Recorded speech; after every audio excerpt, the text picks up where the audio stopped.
भारत के प्रधानमंत्री हाल में अमेरिका की यात्रा पर थे। जो साझा वक्तव्य या घोषणाएं हैं वो सार्वजनिक रूप में आ चुकी हैं।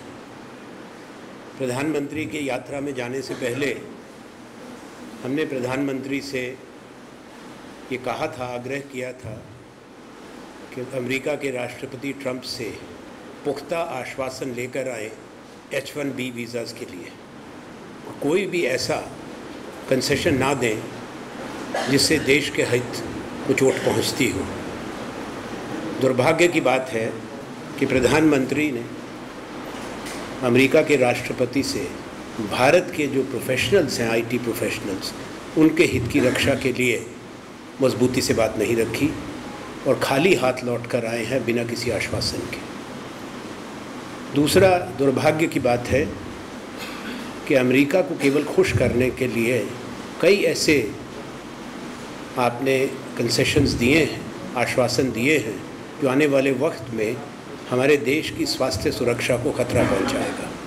ख़ास तौर पे जो वो दवाएं जो जीवन प्रदान करती, जीवन की रक्षा करती हैं, चाहे वो स्ट्रोक के लिए इस्तेमाल होती हो, डायबिटीज़ के लिए, कैंसर के लिए, जो मल्टीनेशनल कंपनीज़ बनाती हैं, उनको जो हमारी प्राइस लिस्टिंग की सूची से बाहर करने की प्रस्तावना है। हम इस सरकार को चेताना चाहते हैं कि ऐसी कोई भी निर्णय या कदम भारत को स्वीकार्य नहीं होगा।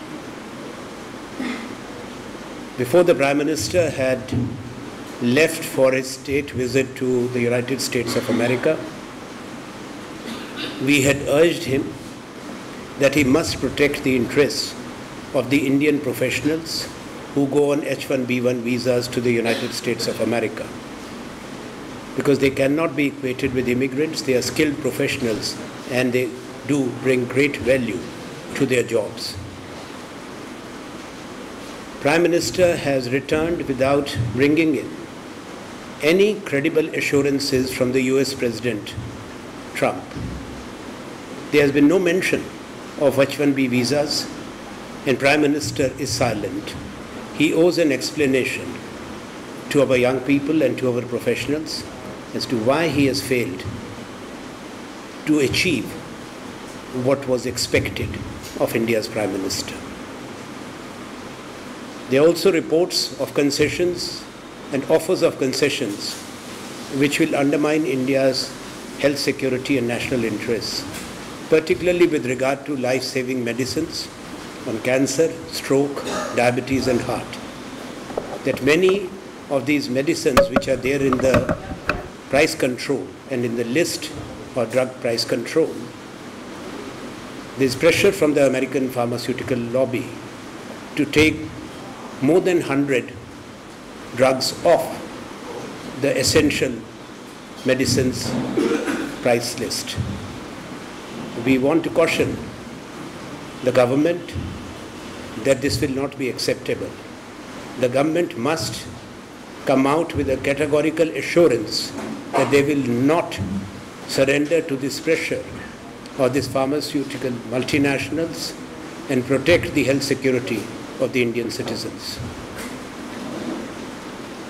We are equally concerned with the recent developments on India's frontiers, on the borders with our western neighbor Pakistan, which has been marked by a number of serious incidents. At the same time, with the northern neighbor also, there are disturbing signals. While India stands firm when it comes to safeguarding its sovereignty and territorial integrity, its national interests, it is important that the Prime Minister takes the senior leadership of the opposition into confidence as to what is the security scenario and how the government seeks to address the situation. It is important for both China and India to adhere to the guiding principles to resolve all matters as agreed between the two Prime Ministers in the year 2005. We must, as a country, ensure that there is no deviation and those principles are adhered to in letter and spirit, so that the country is assured that there is no major worry or possibility of any escalation. सीमाओं पे सुरक्षा के विषय में चिंता है। काफ़ी समय से जो हमारे पाकिस्तान की सीमा पर घटनाएं हो रही हैं, सीमा पार से आतंकवाद के प्रहार हो रहा है भारत के सैन्य ठिकानों पर, और वो निरंतर बढ़ रहा है। उसके लिए पुख्ता कदम सरकार को उठाने चाहिए ताकि हमारी सेना के अफसर और जवान जो बहादुरी से सीमाओं की रक्षा करते हैं वो सुरक्षित रहें, और एक ऐसी स्थिति बने जहाँ सीमा पर जो गाँव में हमारे किसान रहते हैं वो भी अपना जीवन यापन और कृषि कर सकें। हमारी उत्तरी सीमा पर भी हाल के दिनों में कुछ घटनाएं हुई हैं जो चिंताजनक हैं। भारत अपने हित की, अपनी सुरक्षा की, अपनी सीमाओं की रक्षा करने में सक्षम है, पर यह आवश्यक हो जाता है कि प्रधानमंत्री विपक्ष के नेतृत्व को विश्वास में लें कि हमारी सीमाओं पर स्थिति कैसी है, सरकार का उसका क्या आकलन है और उसको किस तरह से निपटने की सरकार की सोच है। क्योंकि राष्ट्रीय विषय है, ये केवल सरकार तक सीमित नहीं रह जाता। भारत और चीन के बीच में 2005 के अंदर एक समझौता हुआ है जो गाइडिंग प्रिंसिपल्स हैं, जो दिशा देते हैं, सिद्धांत कि किसी भी ऐसी स्थिति को और सीमा पर हम किस तरह से शांति बनाए रखें, उसको हम दोनों देशों ने उस पर हस्ताक्षर किए हैं, वो भी प्रधानमंत्री के स्तर पे। तो 2005 का जो करार है, जो हमारा समझौता है, उसको मद्देनज़र रखते हुए हर कोशिश रहनी चाहिए कि दोनों देशों के बीच में हर विषय, हर विवाद 2005 के जो शर्तें हैं और 2005 में तय जो प्रिंसिपल्स हैं, जो दिशा है, उसी पर रहे। इसीलिए ये ज़रूरी है कि सरकार विपक्ष को इसमें विश्वास में रखे। ये कोई इतनी हल्की बात नहीं है कि सरकार आग्रह करे और कुछ घंटे पहले एक मुख्य राष्ट्रीय दल का या विपक्षी दलों की इसमें सोच बदल जाए। सरकार ने जो किया है आयोजन एक बहुत बड़े जश्न का, उसका कोई औचित्य नहीं है। संसद की मर्यादा और देश की परंपराओं को मद्देनज़र रखते हुए हम उसका अनुमोदन नहीं कर सकते, हम उसमें शामिल नहीं हो सकते। गंभीरता का विषय है। जहाँ तक देश में आर्थिक उदारीकरण हुआ, देश में बड़ी योजनाएं आई, बड़ी नीतियां आई, पर भारत ने कभी भी उसके लिए मध्य रात्रि संसद का सत्र बुलाकर केंद्रीय कक्ष में जश्न नहीं मनाया। हम सरकार को ये कहना चाहते हैं कि 1971 में भारत ने एक बड़ी जीत हासिल करी थी, बांग्लादेश आज़ाद हुआ, पाकिस्तान की सेना ने आत्मसमर्पण किया था। उस समय भी स्वर्गीय प्रधानमंत्री इंदिरा गांधी जी ने संसद के केंद्रीय कक्ष की मर्यादा को भंग नहीं किया था वहाँ पे मध्य रात्रि में कोई जश्न मनाने का। 1974 में भारत परमाणु शक्ति बना था, कोई संसद के केंद्रीय कक्ष में इंदिरा जी ने ऐसा सत्र नहीं बुलाया। 1975 में आर्यभट्ट अंतरिक्ष में गया, भारत अंतरिक्ष शक्ति स्वीकार हुआ, तब भी हमने कुछ ऐसा नहीं किया।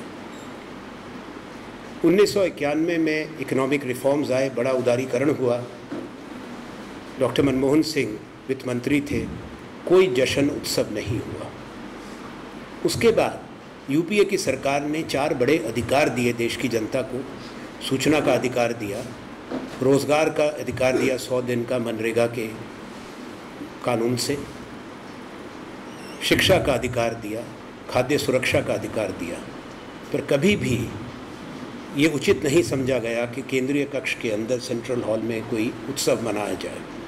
ये केवल एक टैक्स लग रहा है, वो भी गुड्स टैक्स और सर्विस टैक्स को इकट्ठा मिश्रण, जो सेल्स टैक्स और वैट हो गया था 2005 से। इसलिए कोई ऐसा बड़ा बात नहीं है जिस पे संसद के केंद्रीय कक्ष में ये उत्सव मने। ये केवल प्रचार का तंत्र संसद को इस्तेमाल नहीं किया जा सकता। हमने पहले भी कहा है कि 3 ही अवसरों पर ये हुआ है।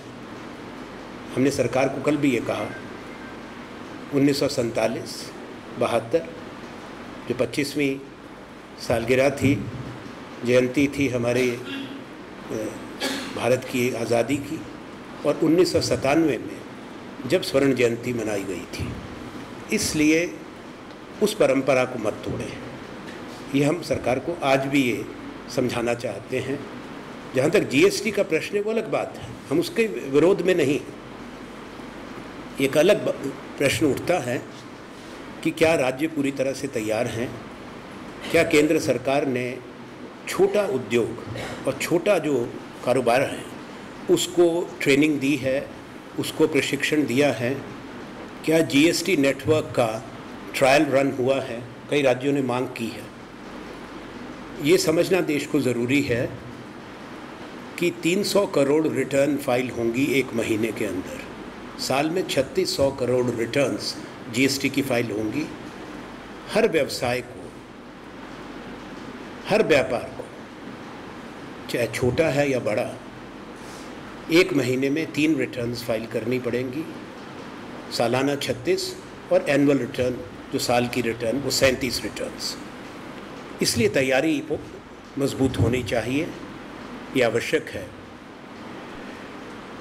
अगर राज्यों ने ये कहा है तो सरकार को कोई नुकसान नहीं होता कि छोटे उद्योग को, उसकी मांग को देखते हुए, छोटे व्यवसाय के व्यापार की मांग को देखते हुए, राज्यों की बात को सुनते हुए 2 महीने का ट्रायल रन करते हैं। हैरानी की बात यह है कि जो रिटर्न फाइल करने का फॉर्म है वो अभी पिछले कल 29 जून को आया है, अभी तक देश में नहीं गया। अभी पहला फॉर्म ही कल ही आया है। तो आने वाले दिनों में तकलीफ़ होगी, और अभी ये एक बड़ा कदम है जिसका हमने समर्थन किया। जीएसटी एक हकीकत बन रही है, और आने वाले बरसों में हम कहेंगे कि ये इसका स्वरूप सुधरेगा, क्योंकि अभी हम इसको एक टैक्स नहीं कह सकते, क्योंकि अभी सेंट्रल जीएसटी है, स्टेट जीएसटी है। अभी अलग अलग कीमत होगी आपकी, चाहे वो पेट्रोल की है, डीजल की है, हर राज्य की अपनी कीमत होगी, कहीं कम कहीं ज़्यादा। बिजली और रियल एस्टेट, अल्कोहल जो इससे बाहर रखा गया, उसके बावजूद भारत की जीएसटी दुनिया में सबसे ऊपर होगी, इसका जो दर है। और उसके 5 स्लैब्स हैं इफ़ेक्टिवली, सरकार 4 कहे पर 5 बनते हैं। तो कोई नुकसान नहीं है कि 2 महीने इसमें जीएसटी नेटवर्क का ट्रायल रन करें, प्रशिक्षण दें। 1 सितंबर की डेडलाइन है, 1 सितंबर तक ये लागू कर देते हैं। पर हम एक बात स्पष्ट करना चाहते हैं, हमने पहले भी कहा है, दोहरा रहे हैं कि हम जीएसटी के पक्षधर थे, हम ही लाए थे, हम आज भी पक्ष में हैं, हम पूर्ण समर्थन करते हैं। पर अपना कर्तव्य मानते हुए सरकार को चेताते भी हैं कि इसमें यहाँ ये आशंकाएं हैं, उसकी तरफ सरकार गौर करे, और इसमें राजनीतिक विरोध की बात को मत लाएं। अगर कोई राज्य बात कर रहे हैं, दूसरे विपक्षी दल बात कर रहे हैं, हमारी बात को सम्मान से सुने। अगर हमारा विरोध होता तो संविधान संशोधन ही नहीं होता, ना ही ये कानून बनते। इसलिए ये बात आपके माध्यम से स्पष्ट करना चाहते हैं। सरकार का आग्रह करना, हमने तो सरकार के आग्रह को स्वीकार किया था संविधान संशोधन के पक्ष में मत डालकर।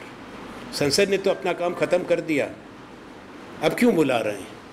हमने तो संविधान संशोधन पास किया 3 अगस्त 2016 को, और उसके बाद जीएसटी के 3 कानून हमने पारित कर दिए। अब उत्सव हो और परंपराएं तोड़ी जाए, उसके हम भागीदार नहीं हो सकते, उसमें हमारी कोई हिस्सेदारी नहीं होगी। सर, ऐसा क्यों संदेश जा रहा है कि विपक्ष इसको एक तमाशा बताकर बहिष्कार कर रहा है? देखिए, जीएसटी एक महत्वपूर्ण शुरुआत है। मैंने कहा ये पूरक नहीं अपने आप में जो कल से लागू होगा, क्योंकि 45% के लगभग हमारा रेवेन्यू बेस उसके बाहर है एक्सक्लूजन लिस्ट पे, जिसमें पेट्रोलियम प्रोडक्ट्स हैं, बिजली है, रियल एस्टेट है और अल्कोहल है। तो जब एक रेवेन्यू न्यूट्रल टैक्स है जिसमें हर राज्य को कोई भी क्षति होगी उसकी भरपाई होगी, तो इसमें सबको शामिल करना चाहिए था। तो ये कोई उसको हम गंभीरता से लेते हैं, हम ही इसको लाए थे। हाँ, ये एक उत्सव और प्रचार का विषय नहीं है। एक टैक्स ही तो आ रहा है, वो भी अभी पूरी तरह से पका नहीं है, समय लगेगा। टैक्स पे उत्सव मनाना, जश्न मनाना उचित नहीं है। हम सिर्फ ये कह रहे हैं, और वो भी परंपराओं को तोड़ के। एक मिनट सर, आप पूछ लीजिएगा। You ask me, I will answer. JDU शामिल हो रही है सर, जेडीयू का जो आपके साथ महागठबंधन में बिहार में, वो तो शामिल हो रही है और पूरा समर्थन भी दे रहे हैं। देखिए, हर राजनीतिक दल को अपना दृष्टिकोण है, अपना निर्णय लेना है। भारतीय राष्ट्रीय कांग्रेस ने अपना निर्णय लिया है, और वो निर्णय देश के इतिहास को, संसद की मर्यादा को और आज़ाद हिंदुस्तान की परंपराओं को मद्देनज़र रखते हुए किया है। हमने किसी दूसरे दल से ये आग्रह नहीं किया कि उनका निर्णय क्या हो। बाकी विपक्षी दलों ने अपना निर्णय लिया है। तृणमूल कांग्रेस ने निर्णय लिया है, डीएमके ने लिया है, वामपंथी दलों ने लिया है, तो बहुत दलों ने अपना निर्णय लिया है। तो ये विवाद का विषय नहीं है। ये कोई ऐसा शर्त भारतीय राष्ट्रीय कांग्रेस ने किसी के सामने नहीं रखी, क्योंकि आज़ादी की लड़ाई की अगुवाई हम लोगों ने करी थी, हमारे संगठन ने करी थी, और उसी सोच से बाकी जो राजनीतिक दल जुड़े हैं वो इसके पक्ष में नहीं हैं कि परंपरा तोड़ी जाए, और एक टैक्स जो लग रहा है उसको उसी ऊंचाई पर पहुंचा दिया जाए जो भारत की आज़ादी के 25 बरस और 50 बरस का जो उत्सव मनाया गया था। No, I will go to English.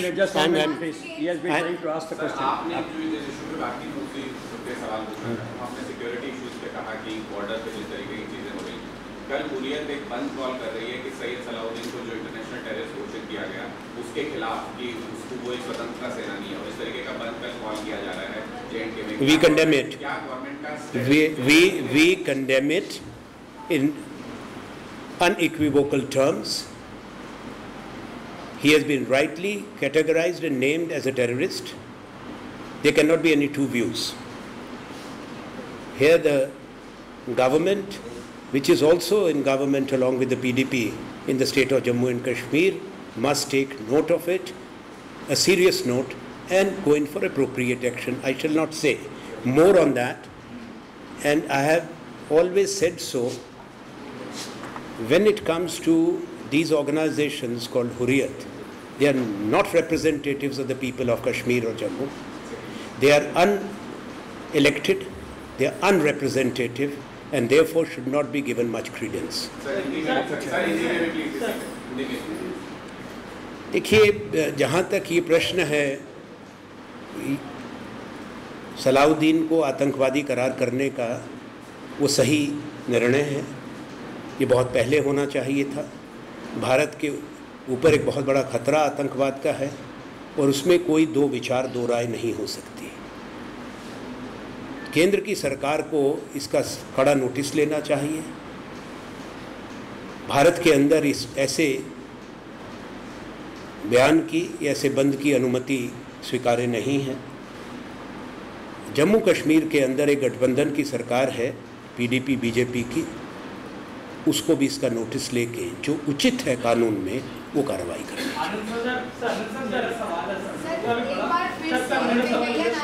आपने जो जवाब दिया है बहिष्कार शब्द गलत है। हम नहीं, मैंने बाइकॉट ना अंग्रेजी में बोला, नहीं जी नहीं, बहिष्कार शब्द हम उसमें शामिल नहीं होंगे, क्योंकि हम परंपरा तोड़ने का अनुमोदन नहीं कर सकते। सर, सवाल ये है कि अच्छा मैसेज नहीं जाता अगर अपोजिशन लीडर के ऊपर इस पर ये ना जाने का फैसला करता है। क्या, चलिए मैंने इस प्रश्न का उत्तर दे दिया है। देखिए, हमने जो कहना था हमने कह दिया, ये अलग विषय है। ये हमारी मर्यादा, परंपरा और मान्यताओं की बात है। उसमें भारतीय राष्ट्रीय कांग्रेस, जिसने राष्ट्रीय आंदोलन का नेतृत्व किया था, अगुवाई की थी, हमने उन परंपराओं को, उन मूल्यों को, उन मर्यादाओं को मद्देनज़र रखते हुए अपना फैसला किया। आनंद साहब, once again, जो सरकार है गैर आईटीएम ने की है, उन्होंने कहा है कि हाथ जोड़ के विपक्ष से और कांग्रेस से कह रहे हैं कि क्रेडिट भी आप ले लीजिए जीएसटी का, लेकिन कम से कम जीएसटी की जो ये शान को बैशर्स में आते हैं। देखिए, देश के लिए जो बड़े काम किए जाते हैं क्रेडिट लेने के लिए नहीं किए जाते। ये कोई शासन चलाना या देश की नीति चलाना कोई व्यापार की बात नहीं है कि किसको पुरस्कार उसके लिए मिलना चाहिए। हम इसको उत्सव के मौका नहीं मानते। और केंद्रीय कक्ष में हमने जैसा कहा है, पहले जो परंपरा रही है, मध्य रात्रि में जब कोई कार्यक्रम होता है, आयोजन होता है, वो आज़ादी के बाद पिछले 70 साल में केवल 3 बार हुआ है और वो भारत की आज़ादी से जुड़ा है। हम उस परंपरा को नहीं तोड़ना चाहते। हमने सरकार को यही कहा है कि इस परंपरा को बनाए रखें। प्रधानमंत्री जी हर सरकार के निर्णय को, चाहे वो टैक्स लगाना है, उसकी तुलना स्वाधीनता से नहीं कर सकते और हर चीज़ को एक इवेंट समझ के सरकार को काम नहीं करना चाहिए।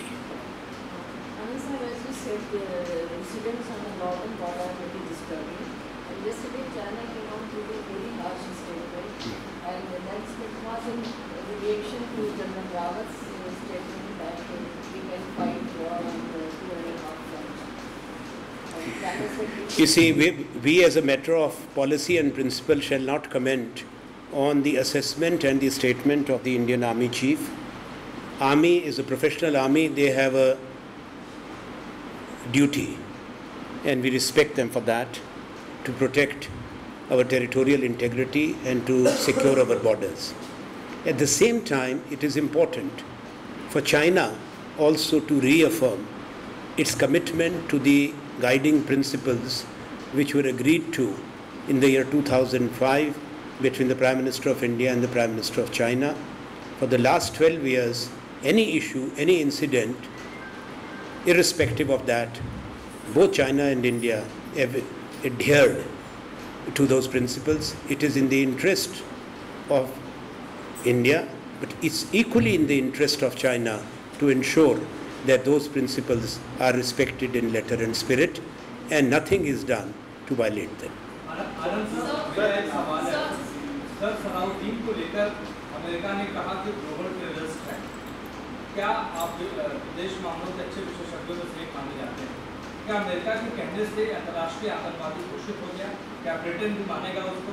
क्या यूरोप के दूसरे देश भी मानेंगे उसको? क्या चीन भी उसको मानेगा? अगर इसमें कंफ्यूजन है तो इसको दूर करें। दूसरा एक सवाल है कि क्या प्रधानमंत्री नरेंद्र मोदी जवाहरलाल नेहरू, पंडित जवाहरलाल नेहरू जी की तुलना करना चाहते हैं? तो ये आज़ादी बदलावनी के दौरान उन्होंने वापस किया था, ये भी दिन देकर तुलनात्मक दृष्टिकोण अपना रहे।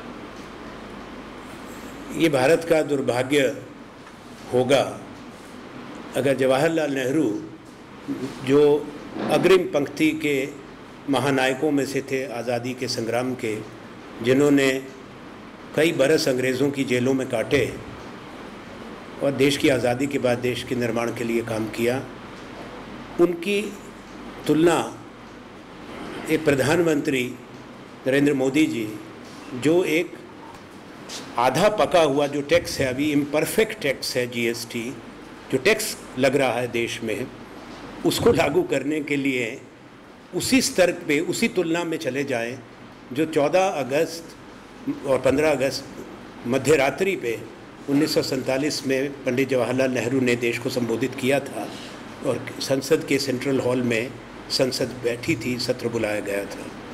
ये ना तो न्यायोचित है और बहुत गलत बात होगी अगर ये तुलना की जाए। ये इतिहास का भी अपमान होगा, स्वाधीनता के संग्राम का भी अपमान होगा। दूसरा सवाल मेरा है कि सैयद सलाउद्दीन को लेकर जो अमेरिका ने कहा कि ग्लोबल टेररिस्ट है, तो क्या माना जाए कि चीन भी मानेगा? यूरोपियन, देखिए, हर देश को मानना चाहिए।